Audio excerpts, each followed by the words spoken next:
Alors, bon après-midi.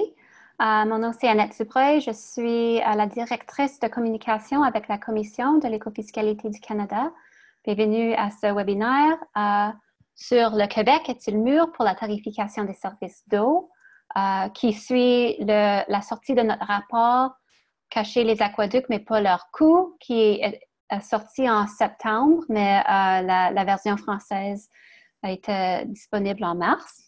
Alors, nous sommes très contentes que Justin Leroux soit avec nous. Il est un nouveau commissaire avec la Commission et il nous joint aujourd'hui avec deux chapeaux, donc celui de commissaire et aussi son antérieur travail sur la tarification et au sujet de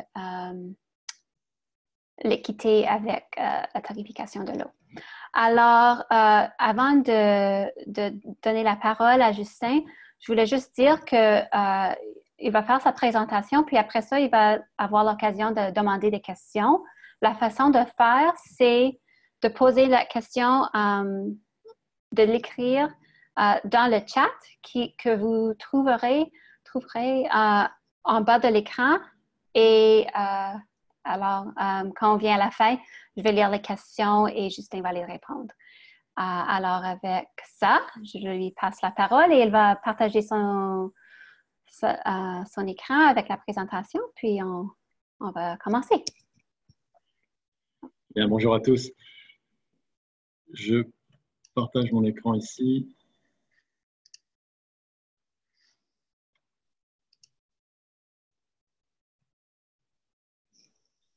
Bienvenue à cette présentation, ce webinaire.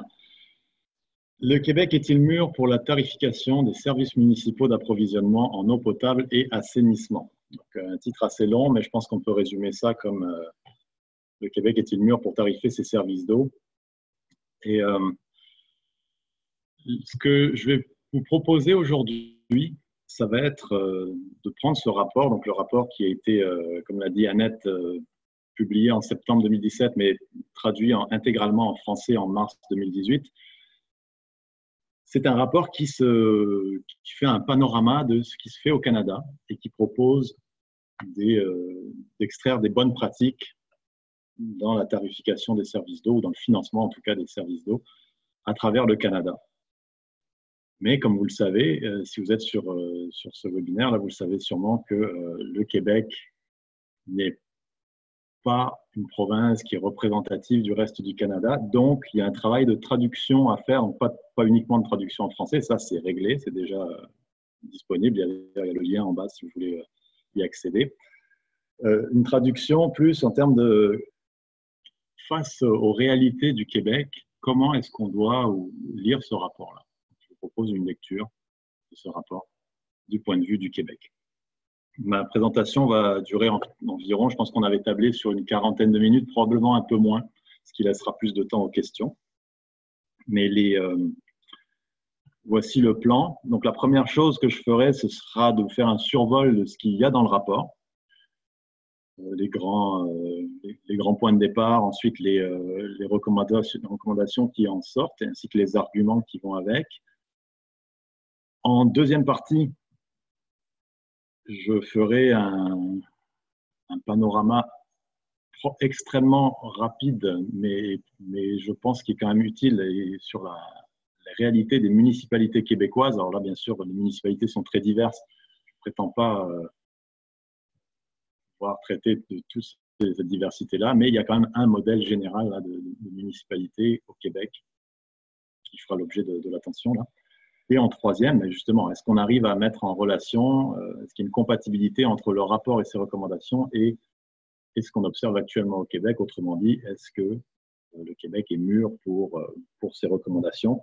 Vous allez voir que la réponse, je vous dévoile le punch tout de suite, la réponse est partielle, c'est-à-dire qu'il y a certaines choses qu'on peut faire, certaines choses qu'on ne peut pas faire, ou en tout cas pas tout de suite. Et on aura plus de détails bientôt.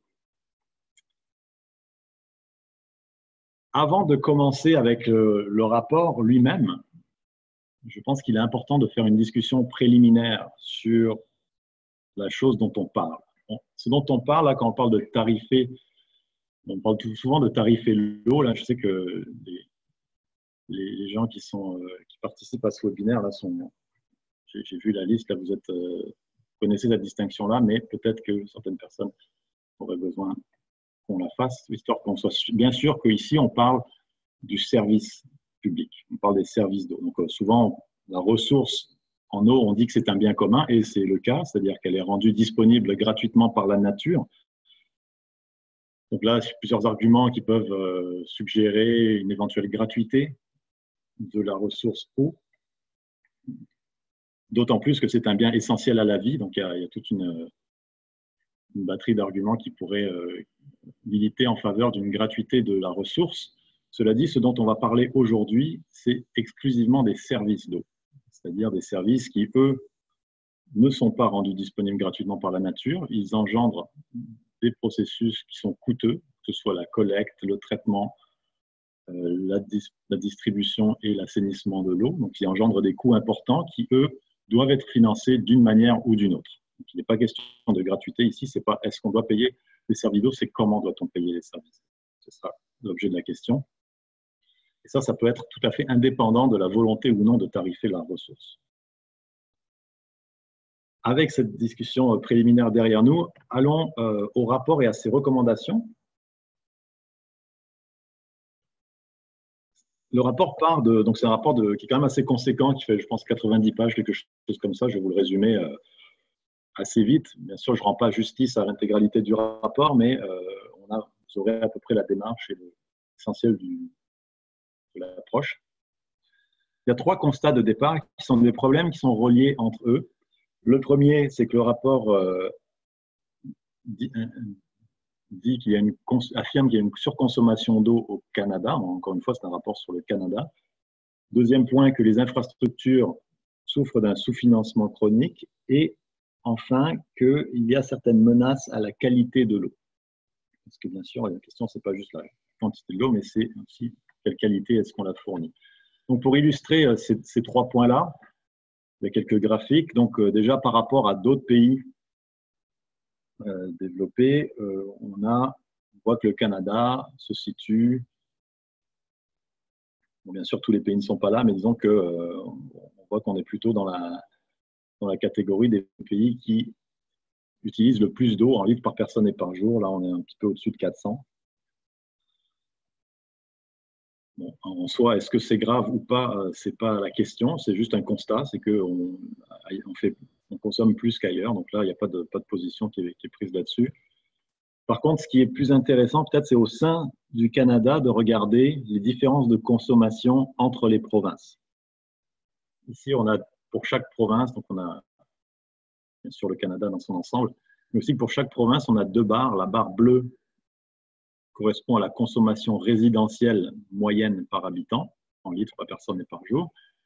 Et la barre verte correspond à la consommation totale moyenne par habitant. Ce qui veut dire que c'est la consommation résidentielle à laquelle on ajoute toute la consommation des ICI, c'est-à-dire industrie, commerce et institutions, ainsi que les pertes en réseau. Donc l'écart entre la barre bleue et la barre verte, ça mesure la consommation des ICI ainsi que les pertes en réseau. Alors qu'est-ce qu'on voit? On voit que, ça c'est le point qui est fait dans le rapport, c'est que les 4 provinces où il y a une pénétration plus faible de compteurs d'eau sont des provinces où la demande est systématiquement plus élevée que les autres. Et aussi, fait intéressant, puis là on regarde le Québec par exemple, l'écart est important entre la consommation résidentielle moyenne et la consommation totale moyenne.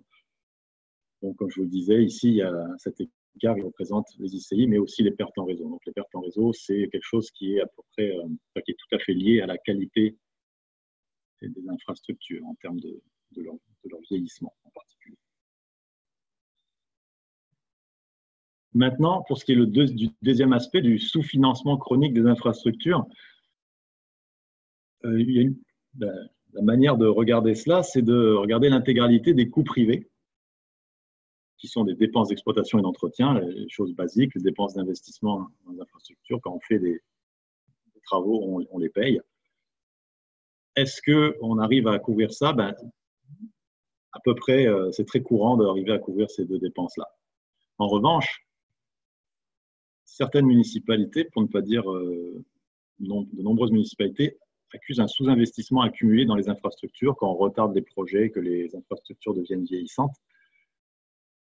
Et aussi un déficit de prévision de dépenses, donc des dépenses d'investissement futures, pour tenir compte de la croissance du réseau, pour tenir compte éventuellement des changements climatiques aussi. Donc là, le déficit de financement, c'est la différence entre la totalité ici et ce qu'on fait effectivement. Donc à ces coûts privés là, que je viens de décrire, s'ajoutent des coûts sociaux. Donc ça, ce sont des coûts qui sont liés aux services écosystémiques, en particulier aux services environnementaux, que ce soit la valeur de la ressource, que ce soit la valeur du bassin hydrographique. Bon, en pratique, les deux premiers sont relativement bien faits. Ce qui est moins fréquent, c'est d'arriver à réduire le déficit d'investissement en termes d'infrastructures. Et ce qui se fait presque pas, et ce qui se fait même pas du tout, c'est d'aller tenir compte aussi de l'aspect environnemental. Bon. Je dirais que si on devait lire ça du point de vue du Québec, je dirais qu'on est effectivement, là pour le coup, on a tendance à être plutôt ici. C'est-à-dire qu'il y a un sous-investissement, un déficit de financement qui est là. Ensuite, en ce qui concerne la qualité de l'eau, ben, on le sait, hein, l'eau potable, c'est quelque chose qui se mesure, c'est-à-dire qu'il y a des critères pour que l'eau soit de bonne qualité, donc il y a une réglementation qui s'impose pour ça. Bon, la qualité de l'eau, ça c'est un point que je voudrais mentionner, c'est que la qualité de l'eau affecte le coût des infrastructures. En particulier, il y a des municipalités, il y a la Martre en Gaspésie en particulier qui, depuis l'an 2000, est sous avis d'ébullition d'eau, parce que sa source principale d'eau est polluée par des coliformes. Et il faut trouver une autre source. Et donc, trouver cette autre source-là, donc elle a été trouvée, elle est à 2 km de là. Ça implique des infrastructures qui vont aller chercher cette eau-là. Donc, ça implique des coûts aussi. Donc, la qualité de l'eau a un effet sur le coût des infrastructures. Et les changements climatiques aussi aggravent les menaces à la qualité de l'eau quand on parle par exemple, de cyanobactéries ou encore de pluies, d'événements de précipitations extrêmes qui font qu'on est obligé de rejeter directement dans la nature les excédents d'eau qui sont mélangés aux égouts et qui ne sont pas traités.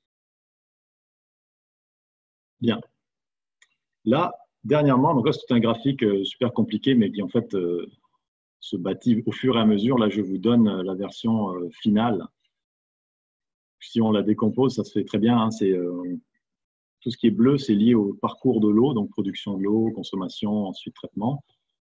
Ce qui est vert, c'est la réglementation. Et tout ce qui est à droite, en gris, noir, rouge, c'est lié au financement.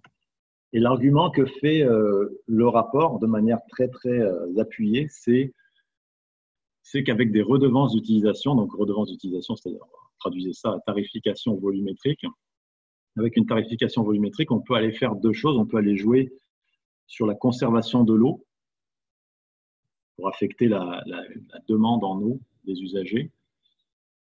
Avec une réduction de la consommation d'eau, on peut conserver mieux la ressource. Et aussi un argument de réduction de la pollution, parce qu'on a bien sûr moins d'eau, moins de déchets et également moins de produits chimiques à envoyer. Donc là, le rapport, vous allez vous en rendre compte, et je vous le dis tout de suite, c'est un rapport qui est très pro-compteur, donc pro-tarification volumétrique. On va voir que c'est en tension avec ce qui se fait actuellement au Québec, en particulier le taux de pénétration des compteurs. Mais je vais quand même vous donner les arguments, parce que ce sont des arguments qui sont valides, à mon sens. Donc, les redevances d'utilisation sont un instrument de conservation, c'est-à-dire que ça incite à la fois les ménages, mais aussi les entreprises à consommer moins d'eau à travers le signal de prix. Donc, il y a une élasticité de la demande à l'eau qui est associée à ça. Cette élasticité n'est pas toujours énorme. Hein. Elle est estimée entre 0,2 à 0,6. Donc, ce que ça veut dire, c'est que pour une augmentation, mettons, de 10% du tarif volumétrique, il y aurait une diminution de 2% si c'est 0,2 ou de 6% si c'est 0,6. Bon, Ça, en soi, c'est pas énorme. Par contre, ce qui est important de voir, c'est que cette élasticité dépend des usages. Notamment, elle est plus élevée quand on parle d'usagers industriels et commerciaux, et aussi quand on parle d'usages des usages discrétionnaires, par opposition à des usages essentiels. Donc, est-ce qu'on prend des douches plus longues? Est-ce qu'on lave son auto aussi souvent? Des choses comme ça. Bon. Les redevances d'utilisation à tarification volumétrique permettent aussi de discipliner l'opérateur. Un opérateur qui se finance par la facturation de son eau n'aura pas le choix que de faire attention aux pertes en réseau, parce que toute eau qui est produite, donc qui est traitée, qui est pompée à l'intérieur du réseau et qui n'est pas facturée par la suite, constitue une perte nette. Donc, il y a l'aspect de discipliner l'opérateur qui est là, notamment l'inciter à mieux entretenir son réseau.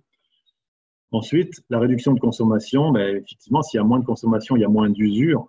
Donc, les coûts d'entretien, les coûts de fonctionnement et d'immobilisation sont réduits. On parle de coûts évités ici. Et il y a aussi des gains en matière de conservation de la ressource. Mais tout ça va dépendre, effectivement, bien entendu, de la structure du barème de tarification. Tout ça dépend de est-ce que la tarification est bien faite ou non. On peut aussi très mal faire une tarification. Et il y a certains cas, d'ailleurs, qui sont présentés dans le rapport. Donc ça, c'était pour l'aspect surconsommation. Pour l'aspect sous-financement des infrastructures, et bien sûr, les redevances vont générer des revenus, ce qui va permettre aux municipalités de recouvrer leurs coûts, financer les infrastructures essentielles. La loi fédérale oblige les revenus des redevances à être affectés aux services d'approvisionnement et de traitement de l'eau. Donc, il n'y a pas de perte, c'est-à-dire la municipalité ne peut pas utiliser ça à d'autres fins, une sorte de protection, on va dire, de l'enveloppe qui est recueillie. Et bon, il faut aussi faire attention, il y a une tension entre la stabilité des revenus et les objectifs de conservation. Cette tension provient du fait que si on cherche à tarifer l'eau pour induire une certaine réduction de consommation, qui dit réduction de consommation dit aussi réduction de factures et donc réduction des revenus. Donc il y a un équilibre assez délicat à maîtriser ici. Aussi dans le rapport, il y a le cas d'Ottawa notamment qui a dû ajuster assez rapidement ses tarifs. Et enfin, l'amélioration de la qualité de l'eau grâce à la tarification volumétrique. À partir du moment où les infrastructures sont mieux financées, il y aura une amélioration ici. Si on décide d'imposer des frais pour des rejets excédentaires pour les industries en particulier, ça permet de recouvrir les coûts et aussi de limiter la pollution. Et bien sûr de limiter la pression sur les écosystèmes naturels. Donc voici, ça c'était les arguments qui sont en faveur que le rapport identifie comme en faveur de la tarification volumétrique. Donc, ils sont là, ces arguments-là, je vous les rapporte. Ensuite, le rapport fait une énumération de bonnes pratiques qui proviennent à la fois de la littérature théorique, la littérature empirique et aussi d'études de cas canadiens, mais aussi ailleurs. Et ces bonnes pratiques sont au nombre de 10 que je vais vous lister, et c'est là que vous allez voir le biais du rapport, parce que le rapport s'adresse à l'ensemble du Canada, et dans une très grande partie du Canada, les compteurs d'eau sont déjà installés ou sont sur le point de l'être. C'est pour ça que, boum, première recommandation, installer des compteurs d'eau pour tous les usagers résidentiels et commerciaux. Donc là, ça peut faire peur, parce que si c'est ça la première recommandation et qu'on regarde où on en est au Québec, on pourrait se dire, bon, ben là, on arrête là, on ne va pas lire les autres recommandations. Et c'est à ça que je vais servir aujourd'hui. C'est de faire un peu le tri entre les 10 bonnes pratiques, voir lesquelles sont disponibles aujourd'hui, lesquelles sont les plus utiles, lesquelles sont prioritaires. Et on va voir et je vous montrerai en fin de présentation, qu'on pourrait adapter l'ordre des 10 bonnes pratiques pour le Québec, et je vais vous proposer un ordre. Donc, ne soyons pas effrayés par ici, là. Installer les compteurs d'eau pour tous les usagers résidentiels et commerciaux. OK, très bien, mais continuons. estimer l'ensemble des coûts privés et sociaux en utilisant l'approche du cycle de vie. Alors ça, déjà, c'est quelque chose qu'on peut faire, c'est quelque chose de très intéressant, c'est-à-dire avoir une vision des coûts, donc privés et sociaux. Si on a déjà les coûts privés, ce sera déjà très bien, en utilisant l'approche du cycle de vie. Donc ça suggère que c'est une approche à long terme. Ça va être un thème assez récurrent dans la présentation d'aujourd'hui. Il faut aussi estimer les revenus qu'on peut obtenir, bien sûr les revenus présents et futurs, encore une fois un regard vers l'avenir.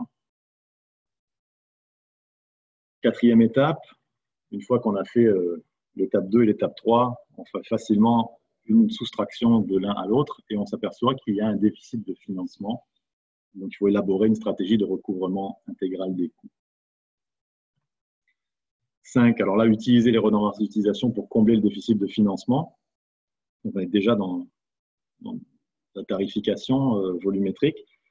Et les 5 bonnes pratiques qui restent, ben là, je vais vous les passer en vitesse, mais c'est structure tarifaire modulée. On prend pour acquis qu'il y a une tarification volumétrique, ce qui va peut-être pas nous concerner, pas toutes les municipalités du Québec, en tout cas, la majorité, en fait. Ajuster les tarifs selon le contexte local, assurer l'accessibilité aux utilisateurs à faible revenu, ça, c'est quelque chose de très important et c'est quelque chose qu'on peut faire sans compteur et qu'on fait déjà. En fait. Donc ce sera un de mes points plus tard. Point 9, procéder à des ajustements périodiques de manière transparente et prévisible. Ça, on est dans de la communication. C'est important de bien communiquer à la population ce qu'on fait, pourquoi on le fait, quand on va le faire et combien. Ce sont des choses qu'on a tendance à oublier. C'est facile d'oublier ça quand on est pris dans toutes les autres étapes, mais c'est extrêmement important. Et dernière recommandation, en particulier pour les municipalités de petite taille qui ne peuvent pas toutes financer leurs services par une tarification volumétrique, il y a d'autres ajustements à faire. Mais ça, c'est pour si le choix se fait de tarifer au mètre cube. J'allais passer à la réalité des municipalités québécoises. Annette, je ne sais pas comment les questions, si vous voulez les faire en cours de route ou pas. Annette, est-ce qu'il y a des questions déjà? Non, pas encore. Il n'y a pas encore de questions. Super. Okay. Donc maintenant, passons à l'aspect réalité des municipalités québécoises. Donc c'est là que j'enlève mon chapeau de commissaire à la commission de l'écofiscalité et je mets mon chapeau de chercheur en justice distributive et éthique qui s'est intéressé à la tarification des services publics et en particulier à la tarification des services d'eau au Québec. Donc là, je mets ce chapeau-là. Donc, allons-y. Ce que je vais vous faire, donc là, vous allez peut-être hurler, mais je n'ai pas le choix, étant donné le fait qu'il y a une telle diversité des municipalités, on ne peut pas tous traiter tous les cas de figure. Je vais me concentrer sur le cas le plus courant, qui est la municipalité qui va financer ses services d'eau par l'impôt foncier. Autrement dit, il n'y a pas d'installation de compteur d'eau. Dans la municipalité, je vais dire la municipalité typique. Alors, il ne faut pas se vexer si vous ne pensez pas faire partie de la municipalité typique, mais en tout cas, ce qu'on constate, c'est que dans énormément de municipalités au Québec, il y a un faible taux de pénétration des compteurs d'eau résidentiels. Pour les ICI, donc Industrie, Commerce et Institutions, c'est en train de changer grâce à la stratégie québécoise d'économie d'eau potable qui prévoit l'installation de compteurs pour les ICI. Je crois que c'est septembre 2018, là, l'échéance. Je ne sais pas si ce sera respecté pour toutes les municipalités, mais en tout cas, il y a clairement un mouvement dans cette direction-là. Donc, oui, il n'y a pas de compteur, mais on pourrait dire qu'il n'y a qu'à mettre des compteurs. C'était l'étape numéro 1 qui était, en tout cas la recommandation numéro 1 qui était proposée. Mettons des compteurs, peut-être, ok, mais encore faut-il qu'il y ait un appui. Et là, au Québec en particulier, l'opinion publique se montre résistante à la tarification volumétrique, à l'installation de compteurs dans le secteur résidentiel. Ça, c'est une combinaison de choses. D'une part, même si ça fait déjà 10 ans, on n'a pas encore parlé, encore le spectre du scandale de l'attribution des contrats d'installation des compteurs d'eau de Montréal, qui qui a rendu la population méfiante, hein, on peut le dire. Il y a aussi un souci marqué pour l'équité, et donc il y a plusieurs acteurs importants qui affirment que la tarification volumétrique résidentielle est fortement inéquitable.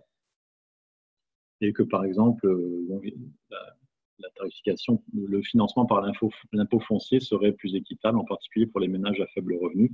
Donc là, je pourrais faire la présentation juste là-dessus, là, s'il fallait, mais je vais me retenir. Par contre, puisqu'on parle d'équité, je pense que c'est important d'aller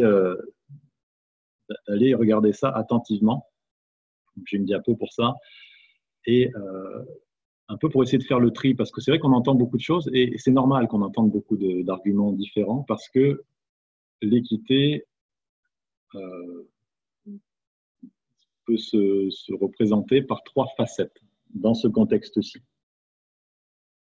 Première facette, c'est peut-être la plus connue, ou en tout cas la plus discutée, c'est l'équité verticale. L'équité verticale, c'est on veut s'assurer que les ménages à faible revenu, les plus démunis, aient un accès à l'eau de qualité suffisant. Donc, peu importe le revenu, on veut garantir l'accès à l'eau à tous, en particulier parce que l'accès à l'eau, c'est quelque chose d'essentiel à un niveau de vie décent, et on veut garantir ça à tous nos concitoyens. Très bien. Donc, comment est-ce qu'on fait ça? Ben, on le fait soit par une tarification modulée, si on avait une tarification volumétrique, où là, on peut, mettons, avoir un certain volume qui serait distribué gratuitement et la tarification rentrerait en jeu, en ligne de compte à partir de quand on dépasserait certains volumes. Ou si ce n'est pas le cas, si on a par exemple une tarification qui n'est pas volumétrique, un financement par l'impôt foncier, par des aides sociales. C'est ce qui se fait actuellement au Québec. Il y a des aides sociales provinciales. Il y a aussi des aides au logement dans certaines municipalités. Ça, c'est l'équité verticale. L'équité intergénérationnelle, maintenant, c'est le fait de veiller à la pérennité des infrastructures. Autrement dit, pourquoi est-ce que c'est important, et surtout pourquoi est-ce que c'est un problème? C'est un problème quand, étant donné la durée de vie des infrastructures qui sont sur des dizaines d'années, voire un demi-siècle, donc quand on arrive, c'est que la durée de vie de l'infrastructure se répartit sur plusieurs générations.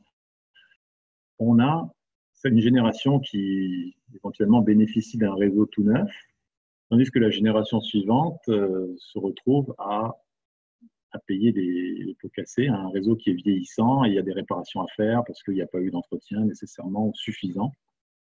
Donc il y a un manque de lissage dans le temps des dépenses. Ça conduit à une inéquité intergénérationnelle.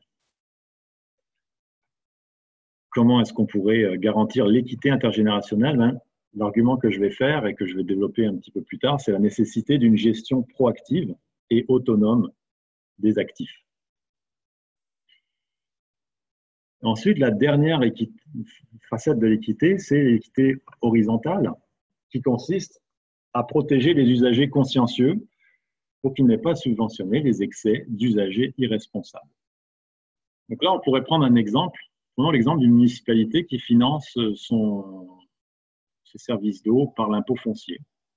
Et considérons 2 voisins qui vivent dans le même quartier, qui ont des maisons de valeur équivalente, autrement dit, qui payent la même chose, et en particulier qui contribuent également au fonctionnement des services d'eau.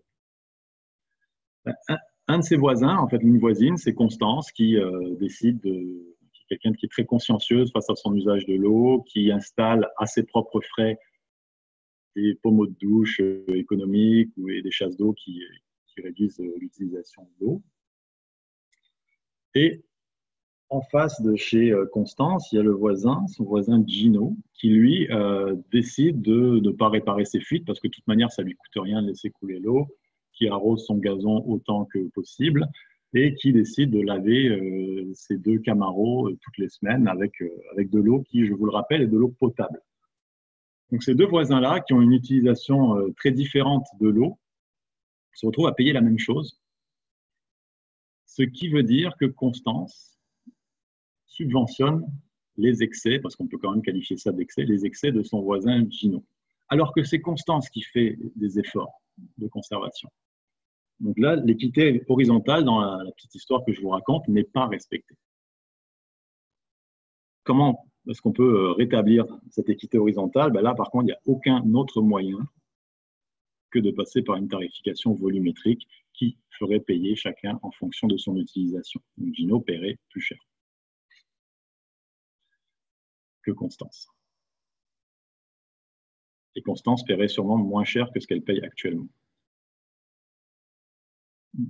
Bien. Ça m'amène déjà à la question, le Québec est-il mûr? Donc on a regardé les bonnes pratiques qui sont mises en avant dans le rapport. On a parlé des spécificités de la plupart des municipalités québécoises, avec son souci en particulier pour l'équité. Maintenant, est-ce que le Québec est mûr pour... mûr pour quoi? Déjà, j'ai déjà oublié le titre, mais allons-y avec le Québec est mûr. Voyons voir ce qu'on peut faire, voyons voir ce qu'on fait déjà. Donc, il y a une bonne nouvelle ici. Une bonne nouvelle, c'est que l'équité verticale, ça, on le fait déjà. Dans les municipalités qui financent leur service d'eau par l'impôt foncier, l'équité verticale est vérifiée, satisfaite. Elle n'est pas satisfaite parce que l'impôt foncier est progressif. Par contre, ça, c'est important à noter. Ce n'est pas parce que l'impôt foncier est progressif, ce n'est pas parce qu'il y a une maison de valeur élevée, à valeur importante, va avoir des impôts plus élevés qu'une maison, un appartement qui est de faible valeur. Ce n'est pas ça qui va permettre aux ménages les plus démunis d'avoir un logement. Parce que c'est l'accès au logement qui garantit l'accès à de l'eau de qualité. Ce n'est pas l'impôt foncier, ce n'est pas sa progressivité. Donc, si on atteint l'équité verticale actuellement, c'est parce qu'on a des aides sociales, des aides au logement qui garantissent assez bien, on va dire, l'accès à un logement. Donc ça, c'est la bonne nouvelle. Ensuite, il y a ce que j'appellerais la prochaine étape, ce qu'on ne fait pas, mais qu'on pourrait faire assez rapidement, si on s'en donne la peine, l'équité intergénérationnelle. Donc, j'ai suggéré que ça nécessitait une gestion proactive et autonome, et je vais expliquer ici ce que j'entends par proactive et pourquoi c'est important. Donc, proactive, ça sous-entend de penser à l'avenir, de poser des actions aujourd'hui pour planifier l'avenir, et ça implique d'avoir une visibilité sur le moyen et le long terme, en particulier l'estimation des besoins futurs. Et même si, dans certains cas, on est dans un mode de rattrapage, ce mode de rattrapage, il ne faut pas que ce soit juste, bon, ben, on a des fuites, on va boucher les fuites, puis c'est pour ça qu'on a besoin de plus d'argent. Ça c'est pas suffisant, parce que l'année prochaine ou dans 5 ans, on aura d'autres fuites et il faudra aussi trouver de l'argent en toute urgence et en faisant augmenter éventuellement la taxe foncière. Au contraire, pour bien faire, ce rattrapage doit se faire en regardant vers l'avant, c'est-à-dire assumer le fait qu'il y a un retard à rattraper, qu'il y a un déficit d'infrastructure à rattraper, mais en tenir compte dans les démarches futures et dans la planification.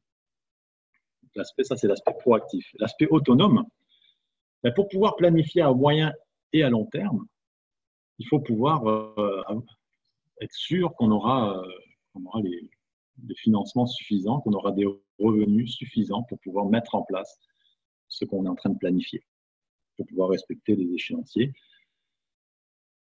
Donc, on doit compter sur des revenus stables. Ce que ça veut dire, c'est qu'il faut, autant que possible, se divorcer de la dépendance aux priorités du gouvernement municipal. Ça passe notamment par un fonds dédié. À partir du moment où il y a un fonds dédié à l'eau, c'est une enveloppe dans laquelle le gouvernement ne pourra pas piger pour aller faire tel ou tel projet qui devient tout à coup urgent. Bon, un fonds dédié, c'est bien, mais ce n'est pas suffisant, parce que ce fonds dédié n'est peut-être pas très alimenté. Ce n'est pas sûr qu'il y ait assez d'argent dans ce fonds dédié pour compléter tous les projets. Donc ça, il faudrait un autofinancement, c'est-à-dire qu'il faut s'assurer que le fonds dédié soit suffisamment alimenté pour la même raison, pour ne pas être dépendant des priorités du moment. On ne pourra pas être dépendant des subventions qui aussi sont très incertaines. On ne peut jamais être sûr qu'on aura une subvention. Donc, fonds dédiés, autofinancement, c'est vrai que ce sont les choses vers lesquelles on doit aspirer si on veut garantir l'équité intergénérationnelle. Troisième point, ah oui, pardon, avant un troisième point, une remarque super importante, c'est que l'équité intergénérationnelle peut s'obtenir sans compteur. On n'a pas besoin d'avoir une tarification volumétrique pour aller dans cette étape-là. Ça, je pense que c'est extrêmement important. Parce que l'opinion publique est peut-être contre les compteurs, mais à mon avis, l'opinion publique n'est pas contre l'équité intergénérationnelle du tout. Et donc, troisième étape, alors ça c'est à plus long terme, mais encore, vous allez voir que je mets tous les qualificatifs possibles. On a dit que pour l'équité horizontale, il fallait une tarification volumétrique. Alors, pour les usages industriels et commerciaux, ça risque de se faire assez vite, en tout cas d'avoir une installation des compteurs. Si on souhaitait faire une tarification volumétrique, ce que personnellement et ce que mes collègues commissaires recommandent, c'est de faire ça dès que le Québec est prêt. Mais je pense que pour ce qui est des usages industriels et commerciaux, je n'ai pas l'impression qu'il y ait une opposition aussi farouche contre une tarification volumétrique pour les IC. En revanche, pour ce qui est de la tarification volumétrique résidentielle, et ça, c'est si la société en fait le choix, parce qu'il ne faut pas oublier que tout ce qu'on dit ici et tout ce qu'on fait, c'est un choix de société avant tout. Mais si la société fait ce choix-là, avec les avantages qu'on a présentés jusqu'avant, il faudrait le faire de manière attentive. Notamment, il faudrait bien s'assurer et bien communiquer sur cette tarification volumétrique remplace la contribution par l'impôt foncier. Ce n'est pas en plus, c'est pas oh, je paye déjà l'eau, donc pourquoi je devrais en plus payer avec des compteurs? C'est pas ça, c'est on remplace la contribution par l'impôt foncier. Donc il faut que ce soit visible, éventuellement dans le compte de taxes, regardez combien vous ne payez plus par l'impôt foncier maintenant. Deuxième point, il faut continuer à s'assurer de l'équité verticale. Bon, donc on maintiendrait les aides aux plus démunis, elles seraient conservées, elles seront éventuellement adaptées parce qu'on aura peut-être besoin d'adaptation, mais on peut le faire sans menacer l'équité verticale et c'est ce qu'on doit le faire sans menacer l'équité verticale surtout. C'est extrêmement important. Maintenant, si on reprend les bonnes pratiques qui avaient été listées, qui commençaient par numéro 1, installer des compteurs partout, je vous propose un ordre différent. Je vais commencer par l'étape 8, assurer l'accessibilité aux utilisateurs à faible revenu, qui est ce qu'on fait déjà, donc c'est facile, parce que c'est déjà fait. Et ensuite, par contre, embrayer avec les 2, 3, 4, qui sont estimer l'ensemble des coûts privés et sociaux en utilisant l'approche du cycle de vie, estimer les revenus présents et futurs, et ensuite mesurer le déficit de financement pour pouvoir élaborer une stratégie de recouvrement intégral des coûts, une stratégie qui, avec ce qu'on a dit, est proactive et autonome. Ensuite, le 1, je l'ai rebaptisé 1 prime, c'est-à-dire installer des compteurs d'eau pour tous les usagers, mais industriels et commerciaux. Ça peut se faire assez rapidement aussi, c'est déjà en cours. Et ensuite, toujours veiller à ce que procède à des ajustements périodiques, mais qui soient faits de manière transparente et prévisible, dans un but d'acceptabilité publique, tout simplement dans un but d'harmonie sociale, on va dire. Je touche au bout de la présentation. J'ai juste une conclusion courte à faire. De mon point de vue, et donc ça, encore une fois, c'est mon point de vue avec ma casquette de chercheur là, qui a réfléchi à ces choses-là, la priorité, c'est la gestion pérenne des actifs. Ça va impliquer des choses. Hein. C'est pas non plus, ça ne va pas se faire d'un coup. Là, ça prendra peut-être un peu de temps. Ça requiert de systématiser l'inventaire des actifs et de leur durée de vie restante, pour pouvoir anticiper, d'élaborer des échéanciers d'entretien en conséquence.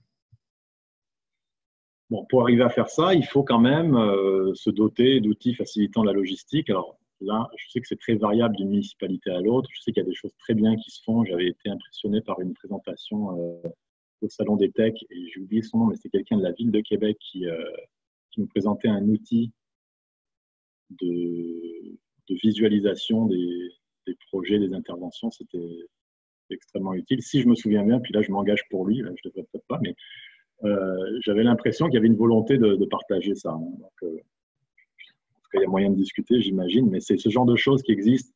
Ça aussi, c'est quelque chose qui pourrait être utile là, si vous le faites déjà dans vos municipalités, vous parlez entre vous beaucoup. Là. Il y a plein de belles choses qui se font. Ensuite, bon, bien sûr, il faut former des personnes pour mener à bien ces opérations-là. Donc, en parallèle de ça, de la tarification volumétrique des industries et commerces, ça aussi, ça me paraît être quelque chose d'important à faire dans un temps relativement rapide. Là, je me souviens aussi d'une présentation qui avait marqué là, de Rémi Aff, à la ville de Montréal, qui était sur le programme d'élimination des refroidisseurs à eau. Ces frigos là où l'eau elle sert uniquement à passer puis à refroidir et puis elle repart un peu plus chaude dans le fleuve que dans le traitement. Et il y a aussi un gros travail qui se fait de manière systématique de ce côté-là. La tarification volumétrique aide aussi à ça. Donc, je vous laisse avec ça. Je vous remercie. Vous avez mon adresse courriel si vous souhaitez me poser des questions. ecofesco.ca, c'est là que vous trouverez le rapport sur l'eau, mais aussi le rapport sur plein d'autres sujets. Beaucoup de choses sur la tarification du carbone, tout ce qui est taxe carbone, des choses sur la tarification des déchets qui sont en cours, ça viendra bientôt, tarification des risques environnementaux, tarification de la congestion, bref.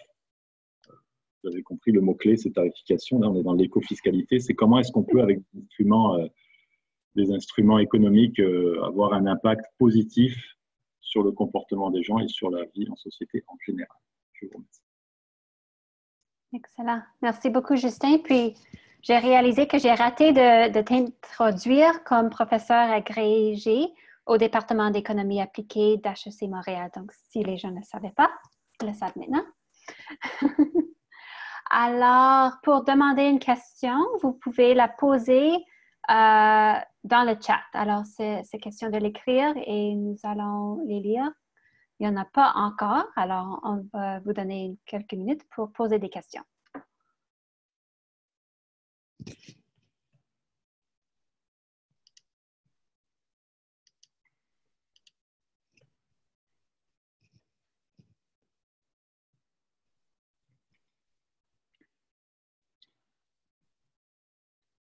Puis je pourrais dire, l'autre option serait aussi de lever la main. Puis je peux vous donner la parole de demander la question à haute voix. C'est une autre option. Ah, alors, nous avons une question.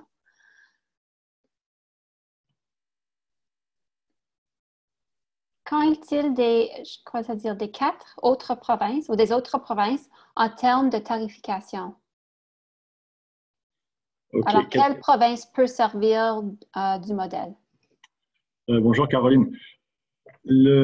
En termes des autres provinces, donc c'est assez variable comme vous l'avez vu. Là, j'avais ce graphique qui montrait que c'était pas partout pareil. Les autres provinces, c'est assez simple en fait. Donc, si on parle de, par exemple, l'Ontario, c'est comme ce qui se fait à peu près partout ailleurs dans le monde, c'est-à-dire d'avoir une tarification volumétrique, donc avec une partie qui est fixe et une partie qui est variable, qui ressemble énormément à ce que vous pouvez avoir dans votre facture d'électricité actuellement. C'est à peu près sur le même principe.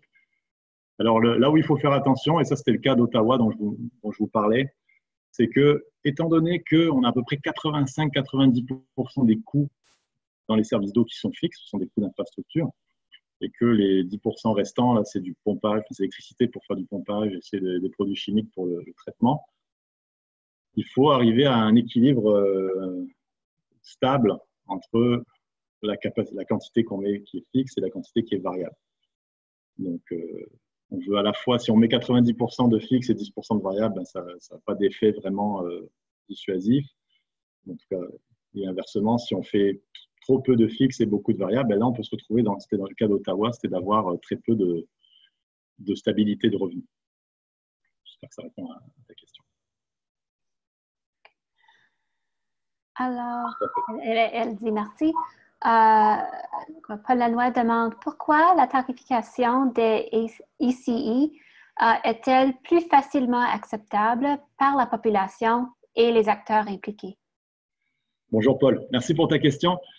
Elle est plus acceptable par les acteurs impliqués, je ne sais pas, mais par la population, c'est certainement le cas. C'est qu'il n'y a pas cette notion, de faible revenu ou de besoin essentiel.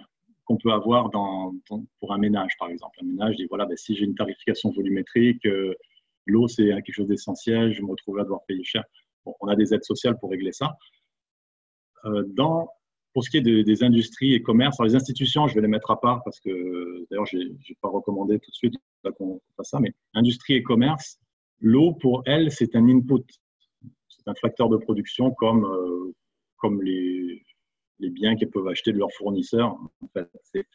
Et c'est tout de suite beaucoup moins moralement chargé.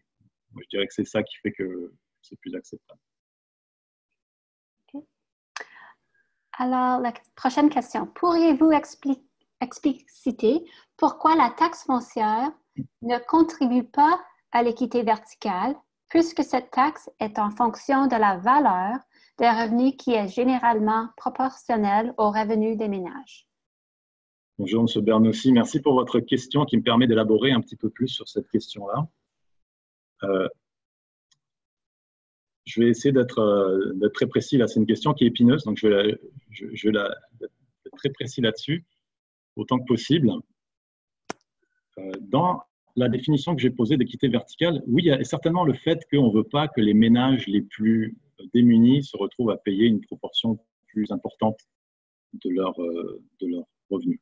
Donc là, on parle de régressivité. Donc, on n'aime pas la régressivité, surtout quand on parle de quelque chose d'essentiel. On voudrait quelque chose de progressif. Et la taxe foncière est effectivement progressive. Ça, je suis d'accord avec vous sur le fait que si on a une plus grosse maison, ben on va devoir payer plus d'impôts fonciers et que ça va en plus être une part relativement plus faible de notre revenu. Par contre, ce qui est important avant tout, c'est d'assurer un accès financier à l'eau. Et cet accès financier-là, quand on parle des ménages les plus démunis, c'est pas comme si on allait au magasin acheter de l'eau. Là, c'est pas de ça qu'on parle. On parle vraiment d'avoir d'avoir des services d'eau. Et ça implique un accès au logement. Pour avoir un accès au logement, c'est pas le fait que votre logement sera peut-être moins cher et aura une taxe plus faible qui va faire que vous allez vous permettre tout à coup de pouvoir vous loger, alors que vous n'auriez pas pu si la taxe était un petit peu plus élevée. Bon, on est dans quelque chose de plus sérieux que ça en termes de pauvreté, si vous voulez. Et là, on a besoin. Oui, ça va aider, bien sûr, que la taxe soit plus faible que pour une maison de valeur très importante, je suis d'accord. Mais ce qui garantit l'accès au logement, c'est avant tout les aides sociales et les aides au logement. Et c'est ça qui va faire que même les ménages les plus démunis vont pouvoir s'alimenter en eau de qualité chez eux directement. J'espère que ça répond à la question. Merci. Il n'y a pas d'autres questions, alors... Oh là là, OK. Ah, OK. Alors, il dit pour information, les sondages d'opinion réalisés auprès des citoyens, Synergie Le Devoir 2010 et des élus UMQ 2011, démontrent qu'une forte majorité est favorable à l'installation de compteurs d'eau dans les immeubles non résidentiels et que 87% des citoyens ont l'impression que l'eau potable est gaspillée. OK. Mais merci pour cette référence, ce qui répond aussi à la question de Paul Lannoy précédente. Donc, il y a clairement une opinion publique favorable à l'installation de compteurs d'eau dans les immeubles non résidentiels. Merci, c'est super précieux ça. Merci.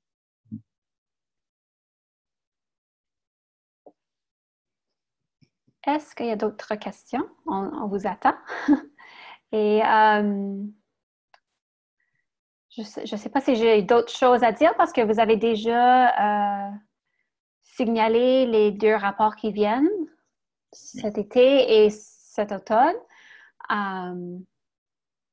Alors, comme vous avez dit, le rapport sur les risques à l'environnement et un rapport sur les déchets. Et maintenant, c'est presque l'été, alors nous n'avons pas beaucoup d'autres choses à... Oui, je crois que le rapport sur les risques va sortir cet été, non? Est-ce qu'on a décidé d'une date? Je crois que ça va être le 10 juillet. 10 juillet, OK. Oui. Alors, merci à tous les participants. Vous avez le courriel de Justin là sur l'écran si vous avez des questions. Caroline vient de mentionner aussi que Ouais. la stratégie d'économie d'eau potable 2018 à 2025 sera bientôt dévoilée. Oui, merci Caroline. Je vais donc faire ce que tu dis. Effectivement, donc j'ai parlé de la stratégie québécoise d'économie d'eau potable qui, en particulier, prévoyait l'installation de compteurs d'eau dans les industries et commerces. Ça, c'est la stratégie québécoise 1.0 d'une certaine manière, parce qu'une stratégie 2.0 qui va être annoncée bientôt, dans les mois qui viennent, qui va prévoir la suite. Donc, on a hâte de découvrir ce que ça va être. Et donc, tu dis qu'elle prévoit une stratégie de recouvrement des coûts, ben on a hâte de lire ça.